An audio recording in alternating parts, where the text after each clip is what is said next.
দেখো আজকের আমরা এসেছি কিন্তু নেপালগঞ্জ হাটে, আর এখানে কিন্তু হাজি বিরিয়ানি তার ঠিক উল্টো দিকে এই দাদার দোকানে।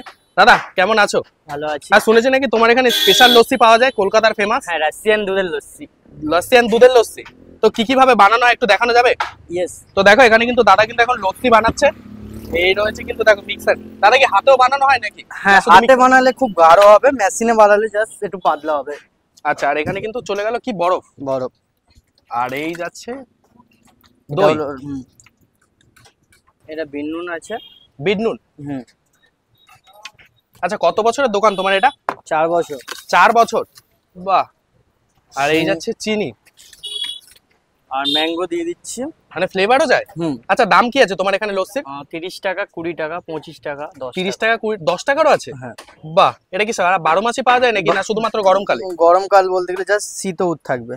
শীতেও থাকে? হ্যাঁ, শীতৌত থাকবে, শীতের পরে বন্ধ হয়ে যাবে। জাস্ট 7 মাসের ব্যবসা। আচ্ছা, 7 মাসের গরম ব্যবসা। থেকে তা কতদিন ধরে এই দোকানটা তোমার? 4 বছর। 4 বছর। হ্যাঁ। বাহ, তুমি একাই করো কি এই দোকানটা? আমি একাই চালাই। আচ্ছা, আর দেখো এখানে কিন্তু গ্রাইন্ড হচ্ছে, দেখতে পাচ্ছো? এই তৈরি হচ্ছে লস্যি, তাই তো? হ্যাঁ।